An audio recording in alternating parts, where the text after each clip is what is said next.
Design an app for the Six Flags amusement park chain. Hey everyone, welcome back to another Exponent Product Manager mock interview. My name is Kevin Wei and I'm super excited to be doing a product sense question today. So we're going to be doing a product sense, product design type question where we'll test Alex's creativity skills around designing a product.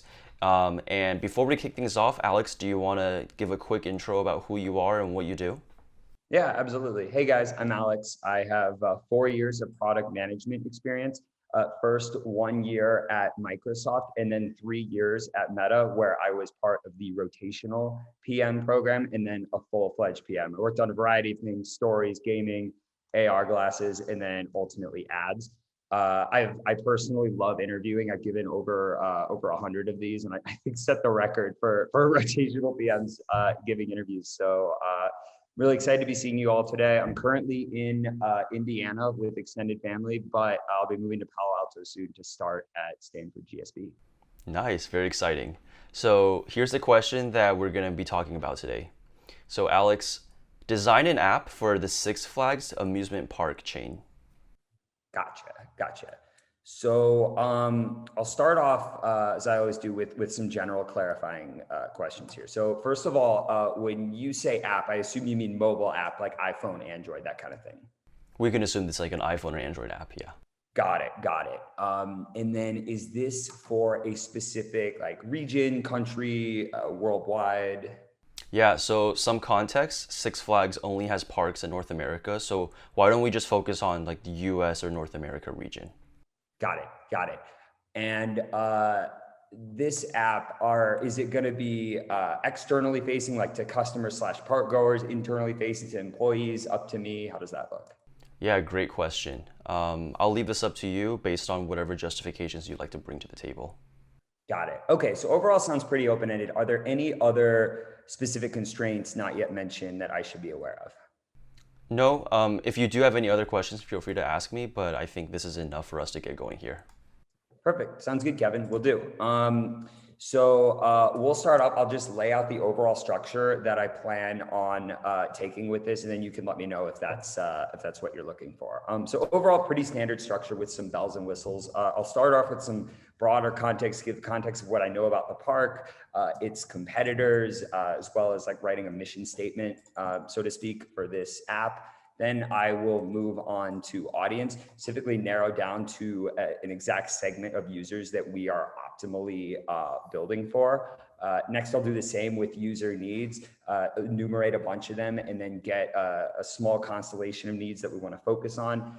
And then lastly, I will move on to solutions, brainstorm a set of possible features of this app, and then prioritize a few based on an MVP. And then maybe we can talk metrics or something if we have time at the end. How does that all sound? Cool. Yeah, sounds good.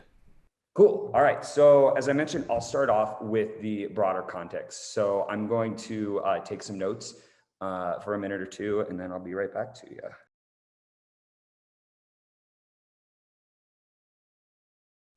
All right, I'm all ready. So first of all, some broader context about what I know about Six Flags. So as you mentioned, it's a large amusement park chain in North America. Amusement parks here meaning the most archetypal definition of the word. So you got roller coasters, you got other rides, you got kiddie rides, games, food, all that kind of thing. And I'd say it's distinct from a Disney World per se, where that's more about the overall experience. This is really about the direct attractions. Overall, it's the kind of thing that attracts young people and families. Entrance price is probably somewhere around $50. It's something that people will mostly go to once a year or less. And although some people, especially those that live closer, can get season passes. First of all, just make sure with you, Kevin, does that all sound like a good overview? Sure, yeah, this sounds like the Six Flags I have in mind. Perfect. So next we'll talk about competition. I always love to discuss these in these interviews. And this is an interesting one because most of the time Six Flags doesn't actually have any direct competition. I actually grew up in Gurnee, Illinois, right next to Six Flags Great America. And as far as I'm aware, there are no other large theme parks in the entire Chicago area. And so on the surface, there's no competition, but if you dig a little bit deeper, there is lots of competition. First of all, there are other day outings. You got zoos, you got beaches, uh, everything there. But then you also have competition in staying in the home, or going to other people's homes, watching movies, things that are much less logistics intensive. And in fact, we'll get to this later, but it does make me think that making it less logistically intensive could be a really great use case of this app. So that's competition. Then I have an overall mission statement just to ground us in my overall thinking as we go through the rest of the problem, and that is assist with the overall park going experience. Not the prettiest mission statement in the world. I'm sure we could spend some time in a boardroom wordsmithing it, but the keyword I want to call out here is assist. For a couple of reasons. So first of all, as I mentioned, it's very logistically intensive. There's a lot to do. And so an app that can help people do things, can streamline the process and make it easier would be super useful. And then second, I use assist because it is inherently a secondary word. This app is not the core experience. If someone comes to the park and they have this amazing immersive entertainment app, I can guarantee you it's not going to be as immersive as that giant roller coaster.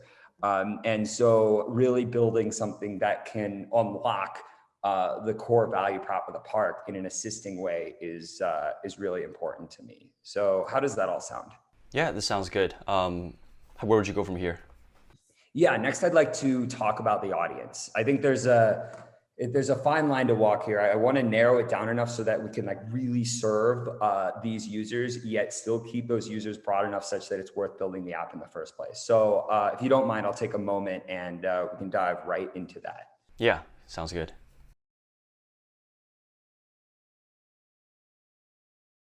All right, so I would like to narrow down the audience in three different ways, and I'll walk you through them and then give you a chance to ask any questions if needed.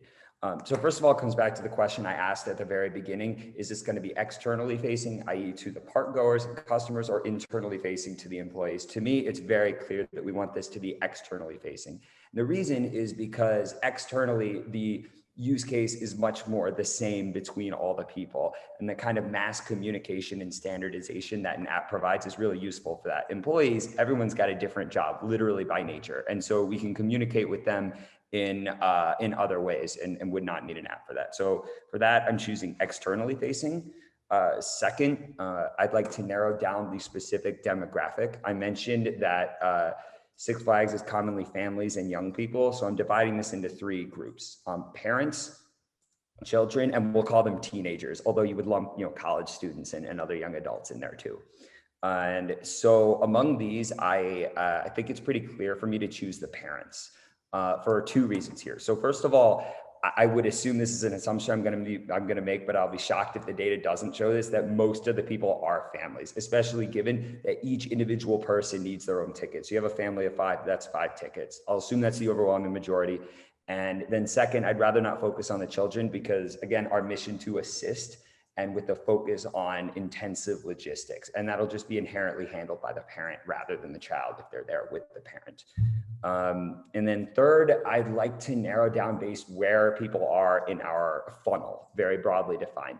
You could say that someone has never heard of Six Flags, that they're considering going to Six Flags, that they go to Six Flags maybe once in a blue moon, or that they go frequently. And with this one, I'd like to choose once in a blue moon. I think earlier on, it's more of a marketing push. And if you're trying to get a message out to people, they're not going to download an app. They might not even know to download an app in some cases. And so a TV commercial, I think, for example, would much better suit them. And then I think the super regular users, while they would in theory use the app frequently, the logistics get a lot easier for them. They know where all the bathrooms are. They know like what's the best order to do the rides, all that kind of thing. And so for that reason, I'm choosing once in a blue moon. So to recap, we are focusing on, let's say, customer parents that go to Six Flags occasionally. Got it.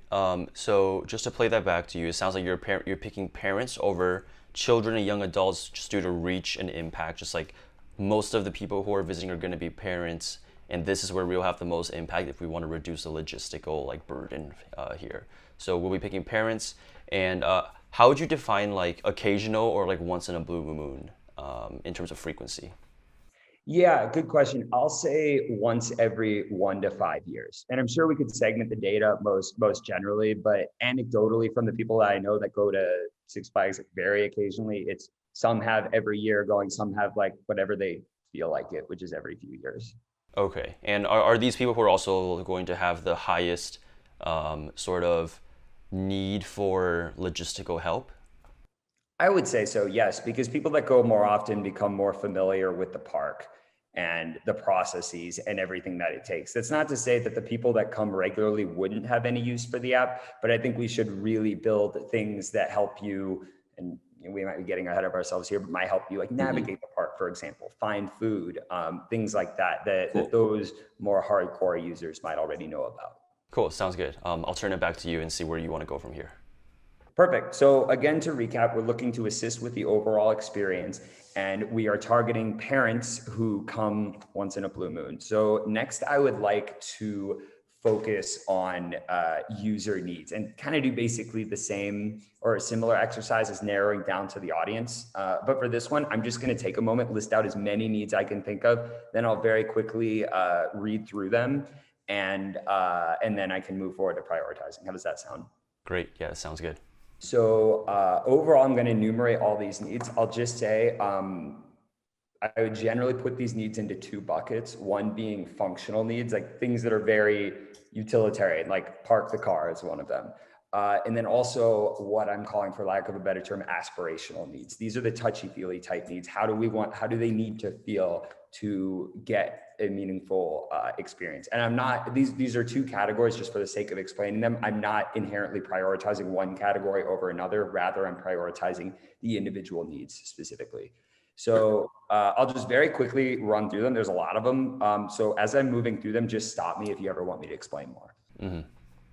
So functional needs: get to the park, park the car, get a ticket, understand what attractions are available, navigate the park, plan around ride lines, eat, and go to the bathroom. Now, aspirational needs, I think these ones get a little more interesting. They need to be entertained and to witness their children being entertained. They need to occupy their children in these long lines. They want to tailor their experience to their own family, feel like they are choosing their experience. They want to feel safe. They want to be able to document the experience. They so awkwardly worded. They want to feel like the bodily needs are attended to. It's a really cringy way of saying food, bathroom. Kids are very Hmm. finicky. And then the last fun one I put is they want a sense of discovery, of finding something new, of seeing something new around the corner. Um, so those are all the needs. If I don't need to explain any of them further, I can take a moment to just prioritize a couple of them that I think are most relevant given our mission. Yeah, just zooming out a bit and asking sort of like a meta question. So we talked about how parents have the highest logistical like barriers.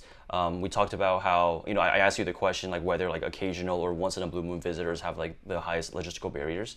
Are we going in a direction where we've listed out functional and aspirational needs and we're going to see how we can build a solution where we can reduce the logistical burden for these users? Or like what's the goal that we're moving towards here? Exactly. It's the mission I wrote is to assist with the experience. In fact, I might even say a better way of wording it is what you said, is reduce the overall logistical burden. Essentially saying the same thing, although I think you said it a bit better. Okay. I would say this does not necessarily mean that we're immediately going towards functional things. I think Hmm. both are important. In fact, it's the feeling of logistical burden that's actually more important than the logistical burden itself. Each individual element isn't particularly burdensome, but it's the overall overwhelmingness that I think can turn people away from an amusement park experience. Cool. Cool, cool. Yeah, awesome. We're on the same page about the goals here. Yeah, would love to see where you go from here after you've listed all these different pain points. So I have picked three needs, not to say the other needs are irrelevant, but I need to be ruthless, especially for building an MVP. And then we can always focus on other needs later once the core product is available. So it's two functional and one aspirational. Functional needs are understanding what activities and attractions are available. To me, this is just so core. As I said, it's not like Disney World that's just this overall experience that you can really go through. It's really about like, okay, I do this and then this and then this, and it's not particularly pretty or magical, to use a Disney term, in the middle. So I think that's just absolutely critical. Second one related to that, they need to be able to navigate these parks. These places are sprawling. I'd be walking around the whole Six Flags where I grew up would probably take like at least a half hour, maybe 45 minutes, like all the way around. And that was if you didn't stop anywhere. And so being able to navigate the park to me is so critical. And the last one, aspirational, my most important, although most poorly worded, is feeling like the bodily needs are attended to. This really cuts into the parent use case. Given that kids, someone has to go to the bathroom, someone else is hungry, someone's tired, to really be able to assist with that is absolutely key. I don't know if you've ever been to an amusement park, but you look, there's meltdowns all around you. And so those are the three needs that I have chosen to advance our mission of assisting with the experience or reducing the burden of the experience. Cool. Were these the functional and aspirational needs that were like the highest barriers to parents having a good time? Like I'm trying to understand what the criteria was for why you picked these and not the other ones. Great question. You know what? I forgot to mention that. The biggest criteria here is just how much I thought it cut into the mission. And so, in other words, yes, exactly what you said. These seem to be the highest priority things. And I think the way it turned out, a lot of these are very high priority just because they're so frequently. So it's not to say that parking your car isn't a high priority. You could say it's the highest priority because otherwise you're not going to get there. But that happens once. Whereas these, I found, just reduce the overall I should say, they create the overall logistical burden because they need to be done so frequently. Does that make sense? Yeah, that makes sense. It sounds like frequency and just like impact to the goal is what you were using to prioritize these three over the other pain points. Yes, frequency and impact. Well, I would say basically yes, but I would say impact above all. And it just so happens that this impact comes through frequency. If there was something on this list that was so horrible and so painful, but only happened once a day, that would get prioritized. Got it. Okay. Cool. Yeah, this sounds good. Perfect. So now let's move on to, I think we're ready to move on to solutions if you're fine with that. Just a brief recap, we are focusing on reducing the overall burden of or overall logistical burden, I should say, of the Six Flags experience for parents that come once in a blue moon, by focusing on helping them understand the activities, navigate the park, and having all the bodily needs of their family attended to while they're at the park. So with that, I am going to turn a new page, and I'm going to write down as many solutions as I can think of. It'll take like a minute or two. Sure. Yeah, sounds good.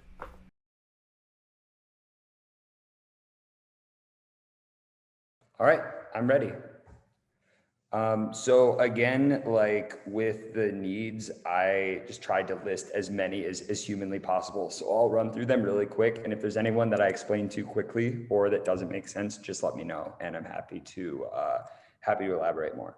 So first is a park map with the live location of the user available on it. Second is indexed information on each thing in the map. So that's every food stall, every bathroom, every ride, attraction, game, etc. Second is the ability to search to find the nearest X. So that can be food, bathroom, anything like that where you just need something nearby. Next, we have recommendations for given age ranges. So you could input the age of your child and say, oh, they'll love this kiddie ride, or oh, maybe they'll like this more thrilling ride, something like that. Next, we have wait times. A lot of times, you can have like 2-3 hour lines at some point for some of the top rides at these parks. And the parks often already show how long it'll take. So putting that in the app would be very beneficial. You could have the ability for them to purchase a fast pass while they're waiting in line to be able to skip the line. You can have some of the more fun ones, an AR scavenger hunt. So you could hold the phone up. This would be something kind of more direct as children. You could hold the phone up and have an interesting experience there. Find treasure hunt for certain things like that. You could have licensed content in line. So for example, there's like a specific, I don't know, like Netflix only for Six Flags, or like something like an airline would have, where there's specific things that people can watch to occupy themselves in line. And then last one is a monetization play. the app after the person's leave. There could be upsells months or years later for them to come back, maybe specific deals and things like that. So those are the overall ideas. I think some are more related to the mission than others, and so I'll prioritize based on that. But first, I just wanted to see if you had any questions about any of them. Yeah. So let's say, we're building this app for Six Flags. We know that we want to reduce the logistical burden for parents who are coming once in a blue moon. Exactly. And let's say that Six Flag also has a sort of goal in mind also of visitors riding a certain number of rides. Maybe the data scientist for Six Flags has told you like, hey, we found that visitors who come once in a blue moon, like once they ride like n number of rides, then they truly like find the value of like riding like these thrilling roller coasters. Oh, I see. Okay. So with this like new information, with this new data, which one of these? I love how you've kind of like given me a bunch of solutions, right? Like which one do you think you would pick now that you have this additional information? Yeah, that is. I can tell you there are definitely some that I will not pick. Sorry, AR scavenger hunt. Not going to happen this time. Maybe next year. But yeah, I'll take a minute to think through this, especially with that new information, and then I'll prioritize both based on the overall mission in specific context of these rides. So to say all in one statement, to reduce the logistical burden and allow people to experience as many attractions as possible. Is that kind of what you're saying? Yeah, that's what I was saying. That sounds good. And after you pick the solution, I'd love to hear sort of like an end-to-end experience of what it looks like and how you would test or how you would launch this feature. I would like this MVP solution to be a combination of 5 of the features. Honestly, some of the more small features that we could release all as once as the first version. So this is first of all the park map with live location. To me, that's just the cornerstone. I can't see any Six Flags visitor experience app existing without this, especially because the parks are so sprawling. Next is the information on each specific item, along with like what age range it's recommended for. We can bundle that in one, connect it to the map. Third is, I also believe is a critical feature, is finding the nearest X. So that's bathroom, food, make sure everyone is taken care of. So I think those are important to the mission regardless, table stakes. I think, as you said, with people riding the most rides, I think then 2 features that become especially palatable are, first of all, wait times. So people can really make those choices. Is it worth walking 15 minutes for Batman just to wait in an hour and a half line? Or can we ride the Whirligig? I'm using actual ride names. That's right here immediately for a 5-minute wait time. And so that'll help people make those choices and honestly encourage people to ride more rides. And then the next one is the fast pass purchase ability. That way, people that want to ride more and want to get ahead of the line to experience as much as they can in that day are able to do so. So I'd say this is a combination of those 3, like absolutely table stakes. Any app has to have features, and then these 2 features to increase the number of rides people go on. Okay. These are all like great features. They all definitely, the park with the map, finding nearby things to do. Like these definitely sound like P0s. What does the experience look like though? Like let's say I'm a parent. This is my first time visiting Six Flags in like 2 or 3 years. I'm walking in the front gate with my my spouse or my kids. Like what am I experiencing now? Yeah, absolutely. So I'm going to talk about 2 components here, with the second component being the app experience help, but the first component being how do they get the app? It doesn't just show up on the phone, right? And I actually see this as a pain point because picture you're there with your family, you're sweaty, you just waited 30 minutes in line for a ticket, you got through security, it's all done, and then you get in, and of course there will be signs to like download the app. But people might not do that immediately. So I think it's important to show the value prop and then to have additional messaging around the park that people can download the app, particularly in lines for rides. I think that'll be very, very critical to encourage people to download the app and to show its value. So that's kind of how you get into the app. The app experience itself, I would say the core feature, like really like the home screen that everything comes from, is really going to be that map, because you can really get to anywhere from it and it'll help you spatially orient yourself in the park. And so from that map, that's where you can get to the information on each thing, as well as the age recommendation. That's where you can search on the map, just like with Google Maps, like find the nearest X. Um, and then as well as finding the wait times. And then once you get into the individual ride descriptions, that's where you can purchase the fast pass. So overall, I think it'll be a relatively simple app, which I think is important given that people are using it for the first time, that centers on the map. And then as you click in, additional functionality is unlocked. Does that answer the question, or should I go in more depth? Yeah. Let's say that I think that definitely answers my question, right? It sounds like you're definitely digitizing a lot of the frequent manual experiences that people are doing. You're coming in, the first thing you see is the map, and you're able to double click and look into, what are the nearest things to do or some of the other pain points that you wanted to solve for. Um, how would you test this out to see that this is a better experience to help reduce logistical burden versus like the manual ways these parents are currently finding their ways around the park? Yeah, yeah, great question. So the simplest possible answer, and it's not a good answer, is just to launch the minimum viable product and put up the signs and see if people use it and what happens. However, I think we can do better than that. I think we can be scrappy, especially because we're very resource constrained. In fact, they compared bankruptcy like 12 years ago. We're brought back from the dead, so we're gonna run a tight ship. Mm-hmm. Um, I think how I would do it in practice. It would start with like very broad user research to understand the overall pain points. And that could even include, like, with their permission, obviously, like following a family around the park to see what they do and what the most frequent pain points are that they encounter, given that frequency is so heavily correlated with logistical burden. Um, Second, then I think we could release the, like, almost pre-MVP, we can call it, of just very simply the map with descriptions, and see if people are using it, track if people are using it not just once, but multiple times in a day to indicate that it's useful.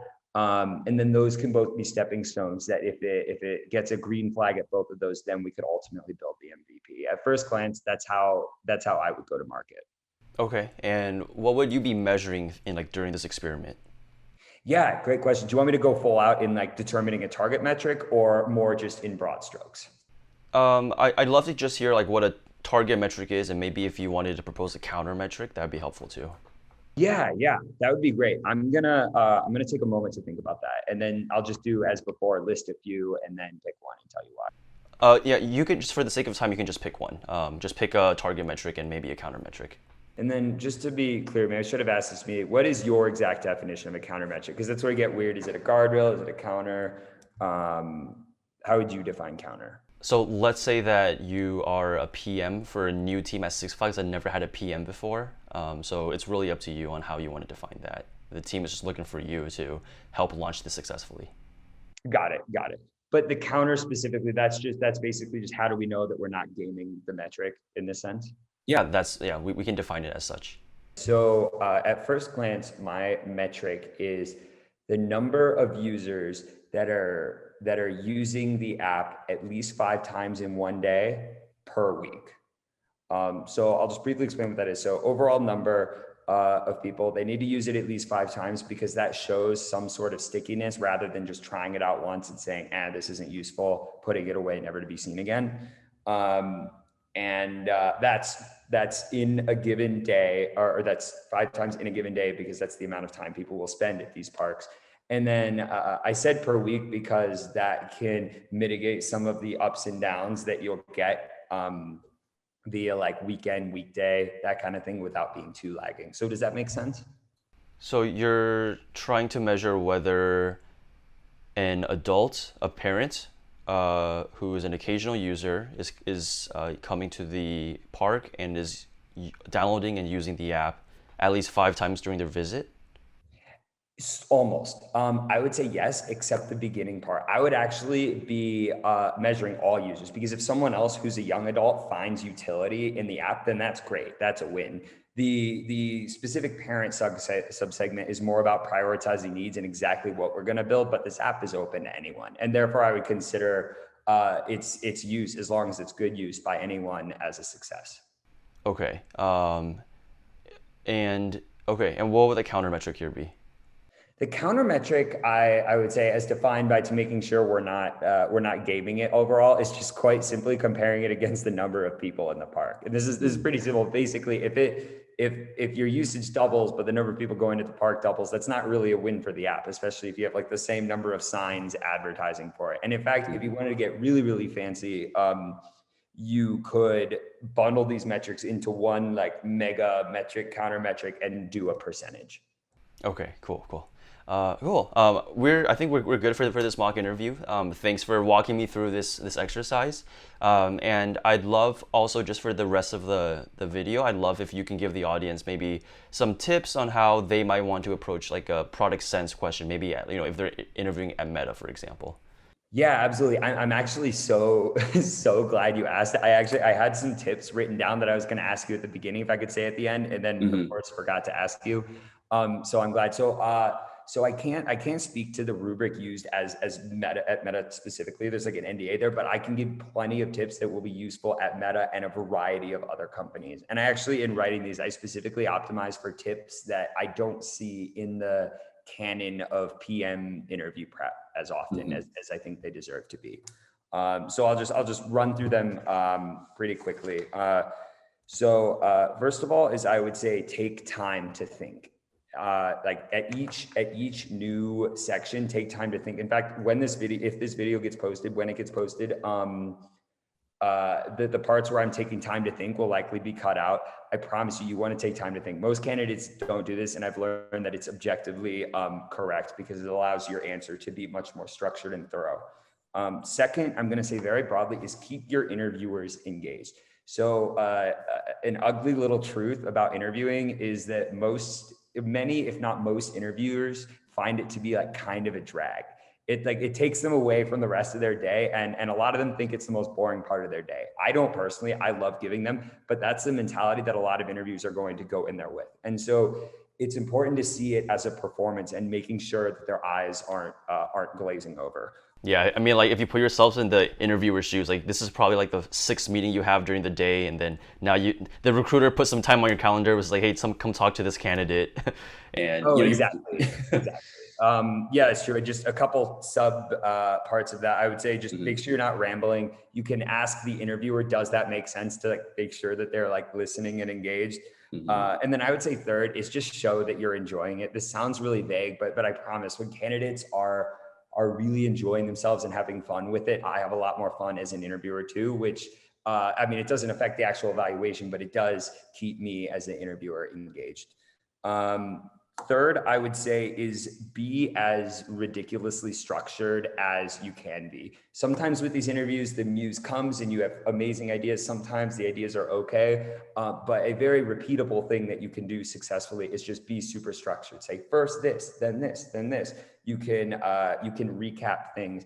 A really good guy giving advice on this is in the consulting space, Victor Chung. If anyone knows who he is, he talks about consulting interviews and how to be structured there.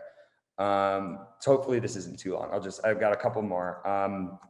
Fourth, I would say you'll want to scope down the problem early. I think a lot of these interviews are very intentionally vague, sometimes like crazily vague. And so if you don't scope it down, you can go in a certain direction and then get done by the interviewer for not explaining why you're going in that direction, when in reality, you could have just taken a minute to say, okay, well, what does movies mean? Does it mean like created content on YouTube or like professionally produced on Netflix? And making that distinction will make you come off much better as a candidate. And then the last one I wanted to say, and what I did here is try your best to just brainstorm a lot of things. I found that this is what can separate a good candidate from a really, really good candidate. And in fact, I would push candidates to see how many things they can think of. Canonically, it's 3. Like if you read some of the interview books, it's 3 examples, but try to think of 5, 10, whatever you can. Even if you end up eliminating them, it's a really good way to show your creativity. So anyway, that was a lot of talking, but Kevin, do you have anything to add to those? Yeah, I thought those were great pieces of advice. I think especially just the whole structure thing. Like especially now more than ever, we're all interviewing very remotely. There's no whiteboard. You can't read body language.